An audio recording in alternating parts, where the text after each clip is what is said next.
ये नंबर्स के गेम में वर्ड्स क्या खेल खेल रहे हैं भाई। इतनी लंबी कहानियां तो मेरी नानी भी नहीं सुनाती जितना ये मैथ्स के पेपर में वर्ड प्रॉब्लम्स वाले सुना देते हैं। बट प्रॉब्लम सिर्फ एक, नानी की कहानियां सुन के तो चाहे सो जाओ, लेकिन मैथ्स में जैसे ही ये वर्ड्स आते हैं at least, at most, no more than, तो दिमाग का दही हो जाता है। Welcome to day 4 where we are going to solve LPP word problems, जहां एग्जामिनर को लगता है कि हम कोई लिटरेचर का एग्जाम लिख रहे हैं, लेकिन हमें बफरिंग मोड पे जाने से बचना है एंड डिकोड करनी है equations so that we can optimise our marks. Day 3 की वीडियो में हमने किया था graphing of the LPP constraints, मतलब कंस्ट्रेंट्स को ग्राफ में प्लॉट किया था, and then we also covered various different types of feasible regions. तो अगर आपने ये वीडियो नहीं देखी है, video number 3, so please go and check this out. And video 3 देखने के बाद ही आज की वीडियो देखना, अदरवाइज कोई पॉइंट नहीं है। आज की वीडियो में हम करने वाले हैं word problems, and in tomorrow's video हम करने वाले हैं 2 most Dhurandhar questions of this chapter. एक तो ट्रांसपोर्टेशन प्रॉब्लम करेंगे कल की वीडियो में, एंड एक करेंगे case study, which is the most important case study for your board exams, which I think is going to be there in your board exams. So please make sure कि आप ये video end तक देखें. Also, I'll be attaching PDF in the description, so make sure you're downloading that PDF as well. Let's start with question 1 for today's class. We have a decorative item dealer deals in 2 items, A and B. He has 15,000 to invest. The total amount he has to invest is 15,000 and a space to store at most. Please make sure that you are marking the important words. At most 80 pieces. Item A costs him rupees 300 and item B costs him rupees 150. He can sell items A and B at respective profits of 50 and 28, assuming he can sell all what he buys. Formulate an LPP in order to maximize his profit and solve it graphically. जितनी भी information आपको given है, आप उससे अपना एक छोटा सा टेबल बना लें। जैसे यहाँ पर क्योंकि 2 आइटम्स हैं, तो we can write we have type A and then we have type B. तो हम सबसे पहले यहाँ पर लिख सकते हैं कि उसकी कितनी क्वांटिटी है। तो क्वांटिटी हम एज्यूम कर लेंगे कि क्वांटिटी जौन सी हमारे पास में है that is x for type A and y for type B. फिर हमको यहाँ पर कितना गिवन है कि उनकी कॉस्ट कितनी है। So let me write down the cost. Cost for A is rupees 300 and cost for B is rupees 150। And हमको एक और इन्फॉर्मेशन गिवन थी यहाँ पर that he can sell A and B respectively at profits. So we can write down the profit as well. So profit for A is rupees 50 and this is rupees 28. Now the most important thing, हमारी equations कैसे बनेंगी यहाँ पर। तो सबसे पहले तो हमको यहाँ पर मैक्सिमाइज करना है प्रॉफिट को। तो जौन सी हमको यहाँ पर प्रॉफिट्स गिवन थी उससे हमारा क्या निकलेगा, ऑब्जेक्टिव फंक्शन निकलेगा। तो प्रॉफिट 50 है एंड 28 है, तो ऑब्जेक्टिव फंक्शन Z कैसे बनेगा। 50 is for rupees X, rupees 50 is for X, so it will be 50X and यहाँ पर आ जाएगा 28Y। तो ये बन गया हमारा ऑब्जेक्टिव फंक्शन जिसको हमें मैक्सिमाइज करना है। Now the important word over here was at most. At most का मतलब होता है ज्यादा से ज्यादा 80 पीसेस। तो the dealer can store at most 80 pieces. तो मतलब X प्लस Y को अगर हम ऐड करेंगे that should be how much, it should be less than और इक्वल टू 80। तो एट मोस्ट का मतलब होता है ज्यादा से ज्यादा, तो हमारे पास में साइन कौन सा आएगा, लेस देन इक्वल टू का साइन आएगा। Also he had a total of 15,000 to invest, मतलब उसके पास टोटल 15,000 रुपीज है खर्चा करने के लिए। ए के ऊपर वो लगाता है रुपीज 300 एंड बी के ऊपर वो लगाता है रुपीज 150। जौन सा टोटल उसका इन्वेस्टमेंट है ए एंड बी का मिला के वो कितना होना चाहिए, 15,000 और उससे लेस। तो यहाँ पर हमारे पास में साइन आएगा less than equal to 15,000। So we can write the second equation over here. Cost A के लिए था 300, बी के लिए है 150। This should be less than और इक्वल टू 1000।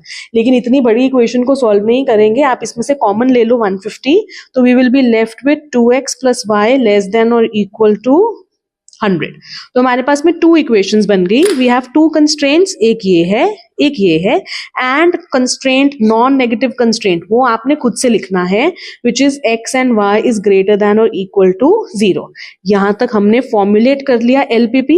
इसके बाद में करेंगे हम ग्राफिंग। ग्राफिंग आप ऑलरेडी सीख चुके हो पिछली वीडियो में। जिसने तो पिछली वीडियो नहीं देखी है प्लीज अभी जाकर देखो, बिकॉज इसके आगे जो हम डिस्कस करने वाले हैं that has already been covered in the previous video. तो ये रहे हमारे इक्वेशंस के सॉल्यूशंस को हमने ऑलरेडी ग्राफ पे प्लॉट कर लिया है। अब हम निकालेंगे इसका फीजिबल रीजन। तो ध्यान से देखो, जौन सी हमारे पास में फर्स्ट कंस्ट्रेंट थी, original constraint is how much, x plus y is less than और इक्वल टू 80। तो यहाँ पर लिख लेते हैं x plus y is less than और इक्वल टू 80। तो हम यहाँ पर क्या लेंगे, टेस्ट पॉइंट लेते हैं, क्योंकि ये ओरिजिन से पास नहीं कर रही है लाइन हमारे पास में। तो ओरिजिन हम लेंगे टेस्ट पॉइंट। तो 0 + 0 which will be 0 is less than और इक्वल टू 80, ये स्टेटमेंट क्या है, ट्रू है। तो इसलिए इसका शेडिंग रीजन कौन सा है, वो कहाँ आएगा, टुवर्ड्स द ओरिजिन। ये है हमारे पास में लाइन, तो इसका shading region is suppose to be towards the origin. अब देखेंगे हमारी सेकेंड लाइन को। सेकेंड कंस्ट्रेंट था हमारे पास में 2x + y लेस देन और इक्वल टू 100। अगेन ये वाली लाइन भी जौन सी हमारी है that is not passing through origin, तो इसके लिए भी जौन सा हमारे पास में टेस्ट पॉइंट है, it remains 0,0। So 0 + 0 is less than और equal to 100 which is also true. तो इसलिए इसका भी शेडिंग रीजन जौन सा है, it is suppose to go towards the origin. अब हम फाइंड करेंगे इसका फीजिबल रीजन, क्योंकि ये इसके नीचे है, ये इसके नीचे है, सो कॉमन रीजन जो दोनों में कवर होगा, it is suppose to be this shaded part. जौन सा हमारे पास में शेडेड पार्ट आया है उसके हम क्या निकालते हैं, पॉइंट्स निकालते हैं, जिसको हम क्या बोलते हैं, कॉर्नर पॉइंट्स। तो एक तो पॉइंट ये हो गया, let this be point A, let this be point B and let this be point C. तो ये तो रीजन हो गया 0,0। एक यहां पर लिख लेते हैं, चलो we can write down the corner points over है। तो जौन से हमारे पास में कॉर्नर पॉइंट्स हैं, एक तो आएगा हमारे पास में ओरिजिन 0,0, एक है ए, वी हैव बी एंड सी। तो ए पॉइंट क्या है हमारे पास में, x is 50 and y is 0 वो है, so we have x is 50 and y is 0। B point क्या है हमारे पास में, this is x is 20 and y is 60, x is 20 and y is 60।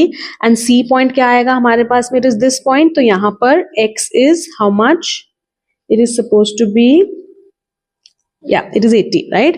So x is 0 and y is 80। तो ये आ गए हैं हमारे पास में इसके corner points. Once we have the corner points, तो हम क्या निकालेंगे इसके लिए, we are going to find the value of z। z हमारे पास में इस क्वेश्चन में था, we had z as 50x + 28y, we had 50x + 28y। तो ओरिजिन में यहाँ पर x is 0, y is 0, तो वैल्यू भी कितनी आ जाएगी यहाँ पर, the value is also supposed to be 0। this is value is going to be 2500। x की वैल्यू को 20 डालो, y की वैल्यू को 60 डालो, तो यहाँ पर हमारे पास में आ जाएगा 2680। यहाँ पर x की वैल्यू को 0 एंड y की वैल्यू को 80 डालेंगे, तो हमारे पास में आ जाएगा 2240। तो क्वेश्चन में हमसे क्या पूछा गया था, that we had to maximise करना था, इसलिए हम मैक्सिमम प्रॉफिट देखेंगे। मैक्सिमम वैल्यू आ रही है हमारे पास में 2680, so we can write the maximum profit is 2680 at which point 20,60। 20,60 का मतलब ये कौन सी वैल्यू है, x की, एंड ये कौन सी वैल्यू है हमारे पास में y की। तो जौन सा टाइप A है that is suppose to be how much, 20 units, and जौन सा टाइप B है that is suppose to be how much, 60 units, and this is your final answer. Let's start with the second question. An aeroplane can carry a maximum of 200 passengers. A profit of rupees 800 is made on each executive class and a profit of 400 is made on each economy class ticket. The airline reserves at least 20 seats for executive class. However, at least 4 times as many passengers prefer to travel by economy than by executive, and we have to formulate an LPB problem. जौन से भी आपको information given होती है उसके लिए आप side में क्या कर सकते हो, अपना एक छोटा सा बॉक्स बना सकते हो। जैसे यहाँ पर मुझे दिख रहा है कि there are 2 types of tickets, एक है एग्जेक्टिव क्लास एंड एक है मेरे पास में इकोनॉमी क्लास। तो हम यहाँ पर रिज्यूम कर लेते हैं कि जौन सी नंबर ऑफ टिकट्स हैं for executive class that is x and economy class के लिए कितना है दैट इज y। हमको साथ में और क्या गिवन है, प्रॉफिट गिवन है। एग्जेक्टिव क्लास के लिए प्रॉफिट इज 800 एंड यहाँ पर प्रॉफिट इज 400। देखो आपको क्या करना है, मैक्सिमाइज करना है प्रॉफिट को, क्योंकि मैक्सिमाइज प्रॉफिट को करना है तो जौन सा मेरा ऑब्जेक्टिव फंक्शन आएगा विच इज z, वो प्रॉफिट से बनेगा, तो it will be 800x + 400y। ये तो आ गया मेरा ऑब्जेक्टिव फंक्शन। अब रह गए मेरे कंस्ट्रेंट्स बनाने के लिए। Now be very careful. सबसे पहले तो an airplane can carry a maximum of 200 passengers, मतलब एग्जेक्टिव एंड इकोनॉमी क्लास की टिकट्स को ऐड करके कितना आना चाहिए, लेस देन और इक्वल टू 200। तो हमारे पास में first constraint is x + y should be less than और equal to 200। Non negative constraints तो हमेशा ही लिखने हैं, x and y is greater than और equal to 0। Next, airline reserves at least 20 seats for executive class. At least का मतलब होता है कम से कम वो 20 सीट्स रिजर्व करती है, मतलब executive class is what, x is representing executive class, तो हमारे पास में आ जाएगा that x must be greater than और इक्वल टू 20. At least का मतलब it is greater than or equal to. And फिर also we have been given at least 4 times as many passengers prefer to travel by economy class than by executive class. Executive class हमारे पास में क्या है, X है, तो economy class जौन सी है that prefers to travel 4 times as many as passengers. So it is 4x. So हमारे पास में जौन सा कंस्ट्रेंट का साइन आएगा that is going to be greater than or equal to. क्यों greater than or equal to आएगा? क्योंकि यहाँ पर लिखा है however at least 4 times as many passengers prefer to travel by economy class than by the executive class. So it is at least. So it is greater than or equal to का sign. तो ये बन गए हमारे पास में इसके constraints. तो ये हमारे पास में ग्राफ ऑलरेडी प्लॉटेड है. Once again I am repeating, जिसको ग्राफ बनाना नहीं आता वो प्लीज वीडियो 1 देख लो. वीडियो 1 से आपको आइडिया लग जाएगा. तो चलो, ये है हमारे पास में ग्राफ एंड ये है हमारे पास में उसकी equations. Let us start with the first equation. जो सी फर्स्ट इक्वेशन है x + y is less than और इक्वल टू 200. क्योंकि ये ओरिजिन से नहीं पास कर दी तो हम इसका टेस्ट पॉइंट कौन सा है वो 0,0 रख सकते हैं. तो हमारे पास क्या आएगा, 0 इज लेस देन और equal to 200 which is true. तो हम कहां पर शेड करेंगे इसको, we are going to shade it towards the origin. Second line जॉन से, अब बहुत बच्चों को ना ये प्लॉट करने में प्रॉब्लम आती है. x इज इक्वल टू 20 का मतलब होता है, वैसे तो ये लाइन आती है parallel to your y axis, लेकिन जिसको नहीं याद रहे x इज इक्वल टू 20 का मतलब x की वैल्यू 20 रहेगी चाहे y की वैल्यू कुछ भी हो. y की वैल्यू 10, 20, 30, 40, 50 कुछ भी हो, x का आंसर क्या आता, 20 ही आता. तो इस तरह की लाइन हमेशा बनेगी parallel to your y axis. अब यहाँ पर हमको गिवन है क्योंकि ये ओरिजिन से नहीं पास कर रहा तो इसके लिए भी हम टेस्ट पॉइंट जौन सा है वो 0,0 ले सकते हैं. सो 0 इज ग्रेटर देन और equal to 20. This is what, this is false. तो इसकी शेडिंग जौन सी है हम अवे फ्रॉम द ओरिजिन करेंगे. तो इसकी शेडिंग लाइन आएगी हमारे पास में इस तरफ. लास्ट लाइन जौन सी हमारे पास में है which is for this constraint, ये कहां से पास कर रही है, ओरिजिन से पास कर रही है. जौन सी लाइन ओरिजिन से पास करती है उसके लिए टेस्ट पॉइंट कभी भी ओरिजिन नहीं होता. It can be any point. जैसे मैं यहां पर ले सकती हूं पॉइंट 40,20. एक्स को मैंने क्या मान लिया 40 एंड वाई को मैंने क्या मान लिया 20. जो ओरिजिन से पास करेगी उसके लिए पॉइंट ओरिजिन नहीं होना चाहिए. तो यहां पर अगर मैं y की वैल्यू डालूंगी 20 इज ग्रेटर देन और equal to 4 into 40, 20 is greater than और इक्वल टू 160. ये क्या आएगा हमारे पास में, फॉल्स आएगा. क्योंकि ये फॉल्स है तो जौन सी इस लाइन की शेडिंग है that is suppose to go away from my test point. ये टेस्ट पॉइंट था तो इससे दूर जाएगी इसकी शेडिंग. तो it is suppose to be over here. अब आपने देखना है कि हमारा फीजिबल रीजन कौन सा है.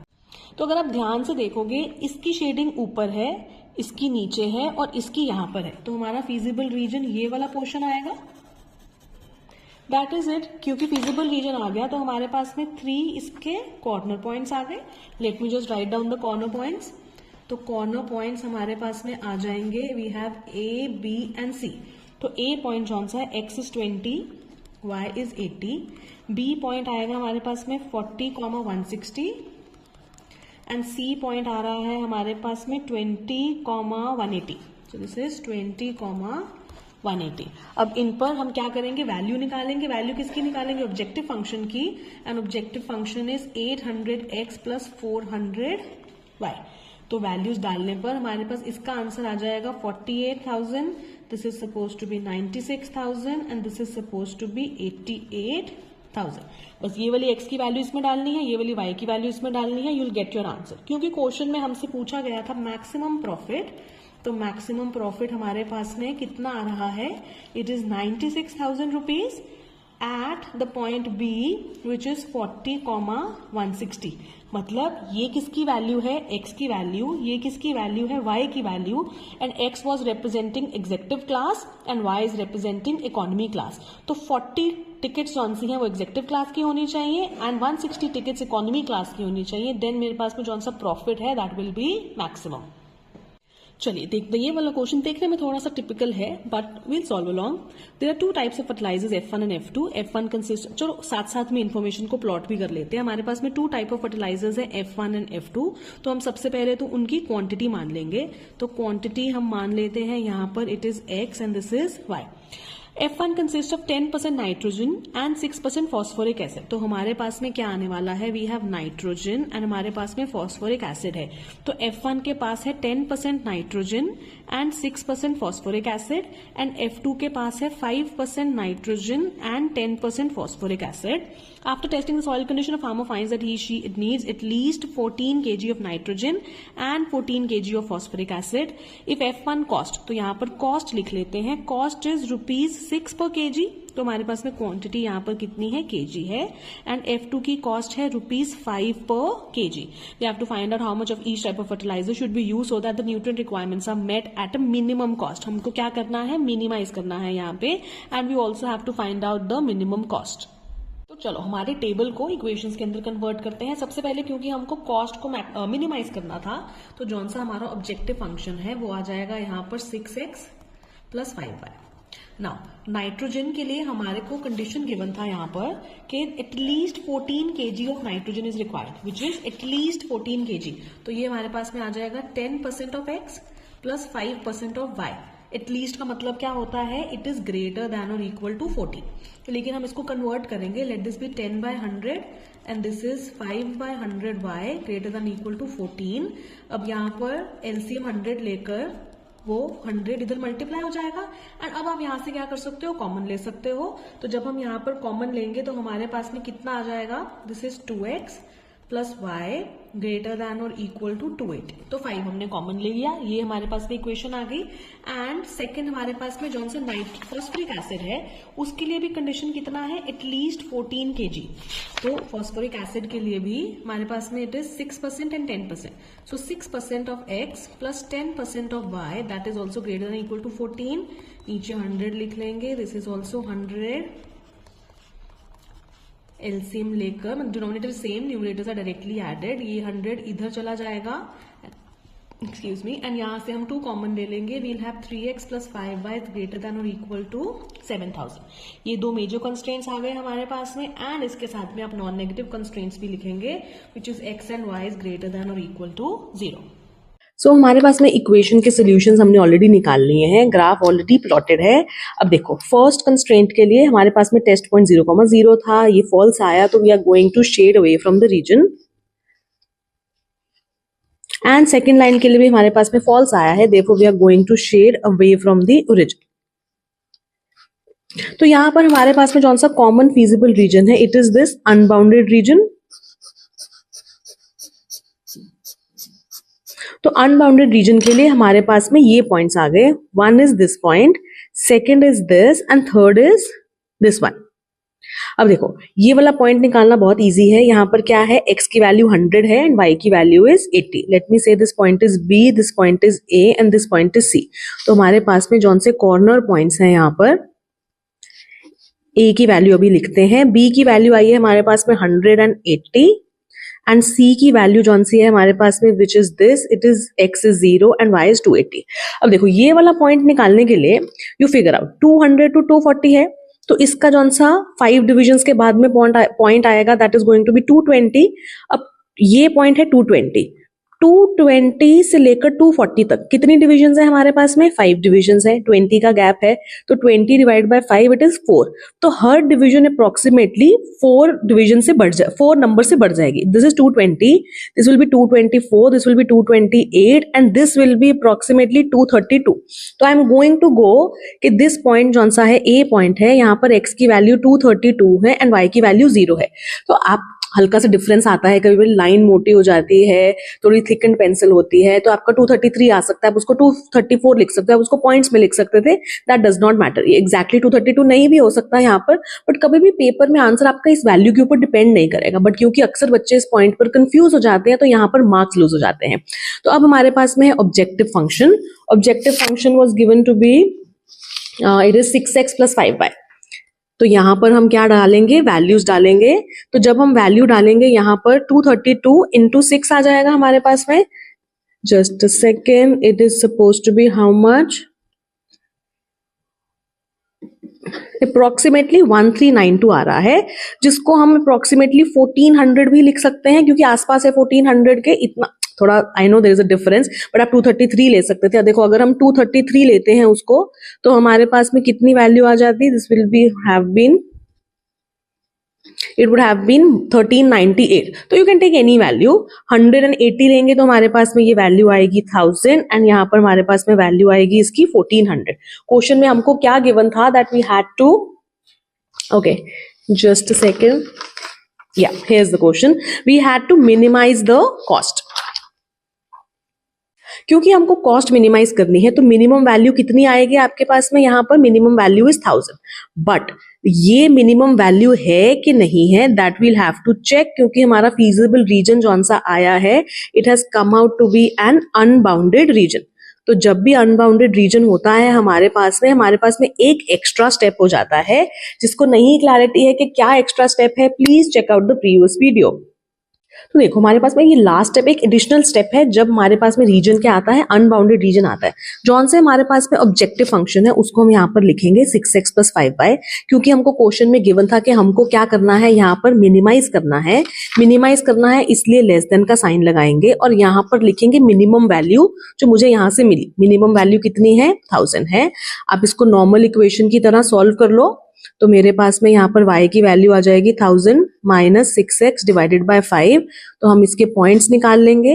अगर यहाँ पर हम लेंगे कि x हमारे पास में 100 है तो y की वैल्यू आ जाएगी 100 - 600 400 / 5 विच इज 80। एंड अगर हम x की वैल्यू को 0 लेंगे तो ये आ जाएगा हमारे पास में 200। इस लाइन को आपने क्या करना है? प्लॉट कर लेना। If x is 100, if x is 100, y is 80, ये वाला पॉइंट हो गया। एंड दूसरा, लेट मी मार्क दिस, ये पॉइंट हो गया। एंड सेकंड पॉइंट वाज आपके पास में if x is 0 and y is 200, if x is 0 and y is 200, it is this point. तो आपने यहां पर क्या करना है? एक लाइन ड्रॉ कर लेनी है। आप डॉटेड लाइन ड्रॉ करें यहां पर। Now this dotted line is not passing through my feasible region. I'm not talking about a common point. The line should actually pass through the region. Since this is not passing through the feasible region, therefore the minimum value is going to be 1000 only. अगर ये line feasible region से pass कर जाती, then we would have said that there is no minimum value for this portion. तो यहाँ पर हम लिखेंगे since the objective function does not pass through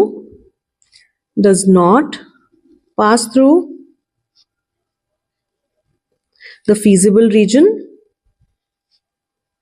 therefore minimum value is going to be 1000 at 100, 80। And यहां पर हुआ आपका ये वाला क्वेश्चन खत्म। And that is it for today. अगर आपने ये वीडियो एंड तक देख लिया है, you just guaranteed yourself good marks in your board exams. अगर आपको मेरी वीडियोस अच्छी लग रही हैं तो लाइक करें, अगर बहुत अच्छी लग रही हैं तो do subscribe. Also her PDF में, हर वीडियो के पीडीएफ में एक होमवर्क क्वेश्चन अटैच्ड है जिसका आंसर नेक्स्ट वीडियो के पीडीएफ में आता है। मेक श्योर कि आप वो क्वेश्चन साथ साथ में सॉल्व अलोंग कर रहे हैं। And on my recommendation I have suggested this that please make a separate notebook for all these question so that exam के टाइम पे you can just revise and move on. Thank you.